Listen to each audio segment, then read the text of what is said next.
Assalamualaikum warahmatullahi wabarakatuh. Perkenalkan, nama saya Rendra Kristali Sundarya dari kelas 1D dengan NPM 221063100097. Di sini saya akan mempresentasikan video pengganti UTS mata kuliah anatomi dengan dosen pembimbing Pak Ardawi SPD MPD. Di sini saya akan menjelaskan artologi. Apa itu artologi? Artologi berasal dari bahasa Yunani yaitu artron yang artinya sendi atau articulation. Artologi merupakan bagian dari anatomi yang mempelajari tentang persambungan dan persendian dalam tubuh manusia. Persambungan adalah dua buah tulang atau lebih secara langsung. Pada persambungan sedikit sekali bergeraknya atau dapat dikatakan hampir tidak ada gerakan. Sedangkan persendian adalah perhubungan dua buah tulang atau lebih secara tidak langsung. Pada persendian terjadi gerakan. Klasifikasi persambungan dan persendian. Persambungan dan persendian dalam tubuh manusia dapat dibagi menjadi dua golongan, yaitu yang pertama, persambungan atau sinatrose. Pada persambungan, permukaan tulang yang dihubungkan hampir berhubungan secara langsung dan diperkuat oleh jaringan ikat. Pada persambungan, hampir tidak ada gerakan pada tulang kepala atau tengkorak. Hampir seluruhnya merupakan persambungan, kecuali perhubungan antara tulang rahang atas dengan tulang rahang bawah. Macam-macam persambungan antara lain yaitu yang pertama, sutur atau jahitan. Persambungan tulang ini dilihat dari luar seperti jahitan. Persambungan tulang yang dihubungkan bergerigi satu dengan lainnya saling mengisi. Contoh sutur yaitu coronal suture, yaitu persambungan antara tulang dahi dengan tulang ubun-ubun. Yang kedua yaitu sindilesis. Pada persambungan tulang ini, permukaan tulang yang dihubungkan tulang-tulang pipi satu dengan yang lainnya saling mengisi. Contohnya adalah persambungan antara tulang rahang atas atau os maxilla dengan tulang langit-langit atau os palatum. Yang keempat yaitu sinkondrose. Pada persambungan tulang ini, bagian tulang yang satu dengan yang lainnya dihubungkan oleh jaringan awan. Contohnya adalah persambungan antara epifise atas dengan diafise dan epifise bawah. Dan yang keempat yaitu sinkondrose. Pada persambungan tulang ini, bagian tulang yang satu dengan yang lainnya dihubungkan oleh jaringan awan. Contohnya adalah persambungan antara epifise atas dengan diafise dan epifise bawah dengan diafise pada tulang panjang atau long bone.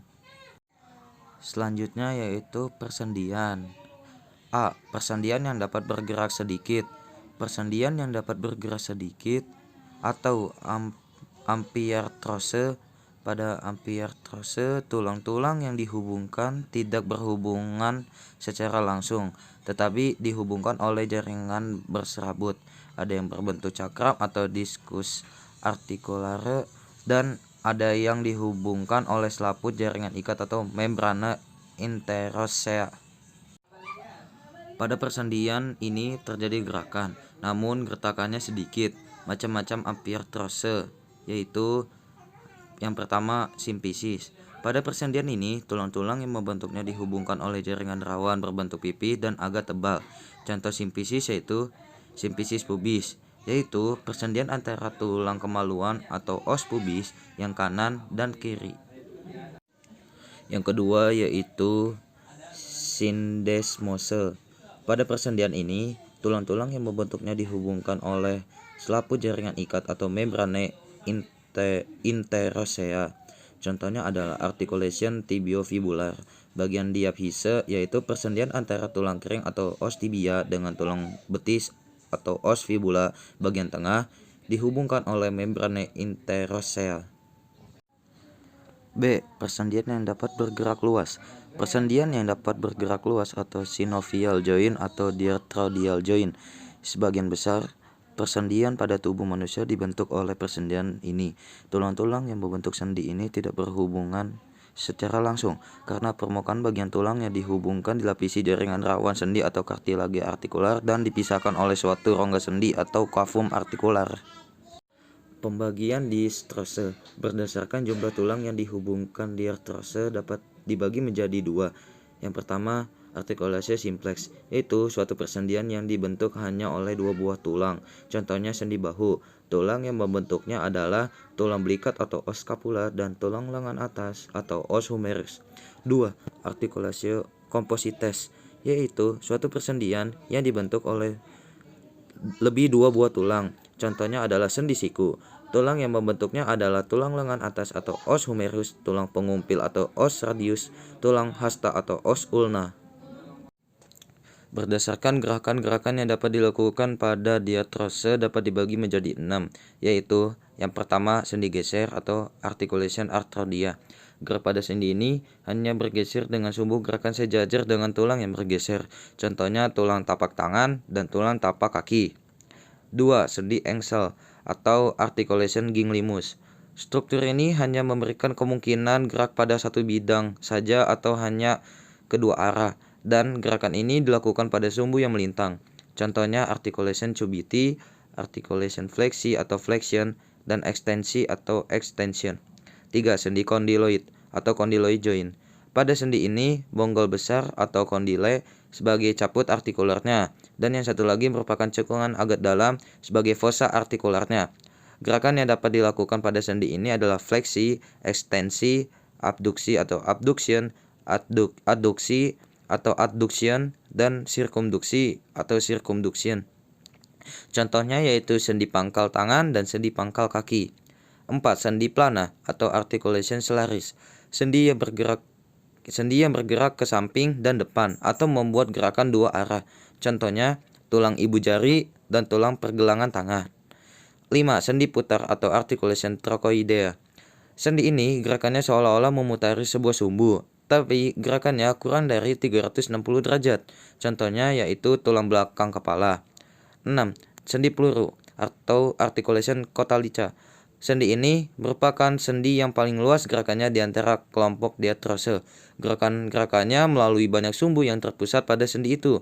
Contohnya yaitu sendi yang menghubungkan antara tulang atas dan gelang bahu. Gerakan-gerakan diatrose dapat dikelompokkan ke dalam 3 kelompok gerakan, yaitu 1. Gerakan menggeser atau gliding movement. Gerakan ini sederhana, sekali sumbu gerakannya sejajar dengan tulang yang bergeser. Contohnya yaitu gerakan menggeser pada sendi pergelangan tangan dan sendi pergelangan kaki. 2. Gerakan menyudut atau angular movement. Gerakan menyudut ini biasanya terjadi pada persendian yang dibentuk oleh tulang-tulang panjang. Yang termasuk gerakan ini adalah fleksi, ekstensi, dan abduksi. A. Fleksi atau flexion adalah gerakan memperkecil sudut antara dua buah tulang atau lebih pada suatu persendian. Contohnya yaitu mendekatkan atau memperkecil sudut lengan bawah dengan lengan atas. B. Ekstensi atau extension adalah gerakan meluruskan atau memperbesar sudut antara dua buah tulang atau lebih pada suatu persendian. Contohnya yaitu menjauhkan atau meluruskan sudut antara lengan bawah dengan lengan atas. C. Abduksi atau abduction adalah gerakan ke samping menjauhi garis tubuh. Contoh gerakan ini yaitu dengan mengangkat lengan ke samping menjauhi tubuh. Sedangkan adduction adalah gerakan mendekati garis tengah tubuh. 3. Gerakan berputar atau rotation.